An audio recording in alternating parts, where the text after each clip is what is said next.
parlant de numérique également, on parle un peu intelligence artificielle.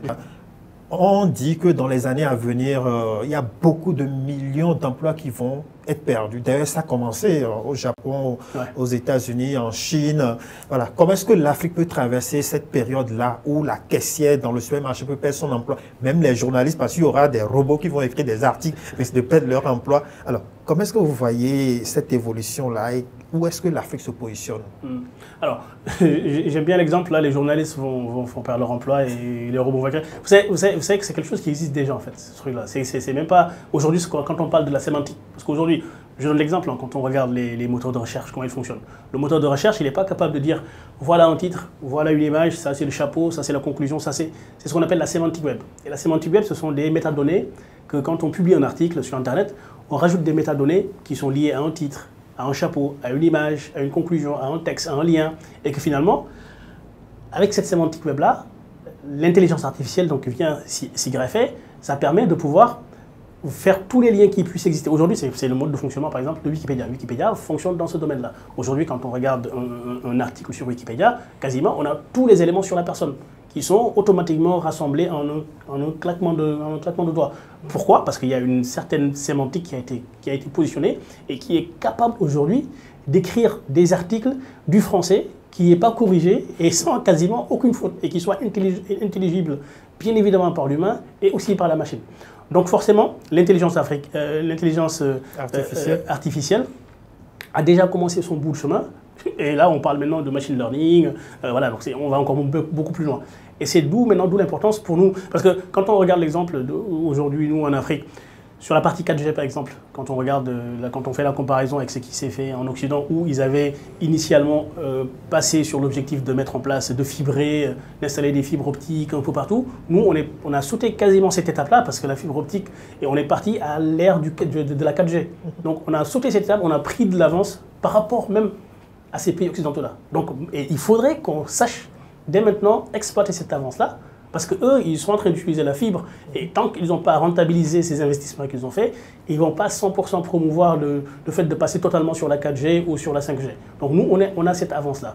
Donc le fait d'avoir cette avance-là, ça devrait nous montrer que le fait d'anticiper le maximum possible sur ces aspects-là, d'anticiper et aussi de se doter des compétences. Parce que, indépendamment du fait qu'on puisse anticiper ou pas, encore une fois, comme je dis, les États n'ont pas d'amis, ils ont des intérêts. Donc nous, tant qu'on n'est pas capable, nous, de développer et de défendre nos propres intérêts sur ces aspects digitaux, en fait, on sera toujours largué au second plan.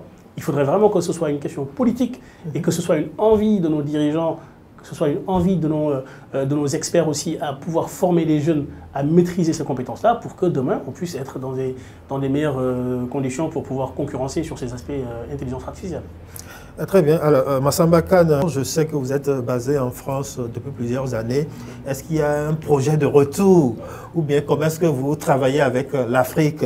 Moi, je suis intéressé par les questions d'entrepreneuriat des jeunes. Comment est-ce que vous participez avec votre parcours et vos expériences sur le continent? Alors, je pense que tous les Sénégalais, en fait, moi je ne connais pas de Sénégalais qui n'a pas cette envie de retourner au Sénégal pour venir travailler. Donc je parle des Sénégalais parce que c'est l'environnement que je maîtrise et que je côtoie beaucoup de Sénégalais en France. Aujourd'hui, il faudrait que les conditions du retour soient favorables, soit que ceux qui veulent investir puissent le faire. Et aussi, il faudrait que les personnes qu'on trouve aussi sur place puissent nous accompagner à le faire. Parce que pléthore de Sénégalais, il y en a qui souhaitent revenir, mais qui te disent, en fait, je n'ai pas une personne de confiance. Je ne sais pas comment, ou même des expériences qu'on entend de personnes de Sénégalais qui ont investi, qui sont revenus et qui se sont fait, entre guillemets, rouler dans la farine, et qui retournent les mains vides. Je pense qu'en fait, c'est un écosystème. En fait. Il faudrait vraiment que l'on sache, qu'on soit tous conscients en fait, du fait que les Sénégalais veulent revenir. Les Africains, même de manière générale, veulent revenir.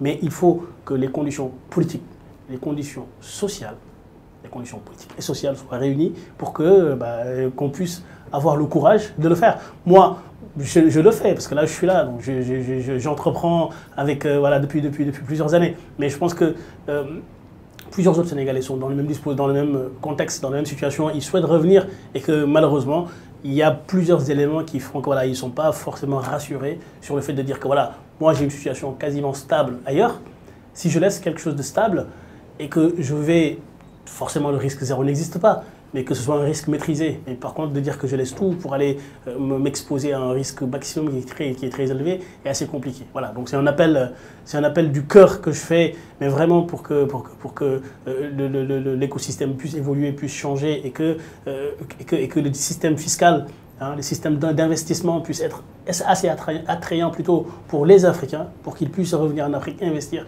parce qu'il y en a qui veulent le faire, mais ils ne sont pas poussés, ils ne sont pas motivés et finalement tout est politique entre guillemets. Voilà, c'est une question politique et il faut que les décisions politiques suivent dans ce sens. Alors j'espère que les autorités nous suivent et qu'ils entendront ce que vos suggestions.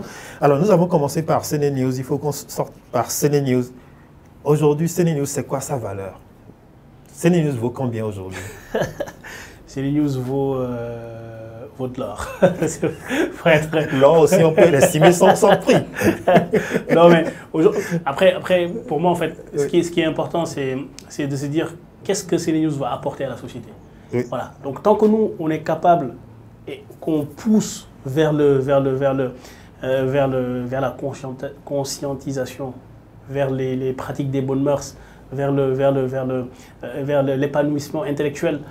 Voilà, je pense que c'est un apport au-delà du fait voilà, de pécuniairement ou financièrement combien on pèse, mais qu'est-ce qu'on apporte réellement à la société. Et je pense que voilà, moi je préfère me positionner sur cet aspect-là, voir qu'est-ce que je peux apporter. Parce que le jour où CNews n'apportera pas de valeur ajoutée à la société, pour moi c'est là où ça ne vaudra pas forcément plus grand-chose, quel que soit l'aspect financier qui peut suivre derrière. Voilà, c'est vraiment qu'est-ce qu'on peut apporter à la société et comment on peut accompagner nos jeunes, nos frères à pouvoir s'épanouir, à pouvoir former une carrière, à pouvoir se préparer pour la retraite aussi, parce que tout ça, c'est des choses qui se font, qui se préparent et que voilà, petit à petit, il faut essayer de le faire et que j'exhorte et j'invite aussi tous mes collègues qui sont dans le domaine-là de pouvoir aussi vraiment pouvoir accompagner les jeunes dans la formation de carrière, dans les bonnes orientations et que voilà, ce soit l'humain qui soit d'abord dans le cœur des projets avant que ce soit d'autres aspects autres. Voilà. Massamba Kane, merci. Une bonne réponse pour entrepreneurs africains. Il y a des questions auxquelles les entrepreneurs africains ne répondent jamais. En tout cas, je vous remercie, chers téléspectateurs. Nous vous remercions de nous avoir suivis. Vous êtes sur Africa Globe TV et nous sommes ici dans les studios de CNews avec le directeur, le président fondateur Massamba Kane. Merci et bonne journée à vous. Merci beaucoup.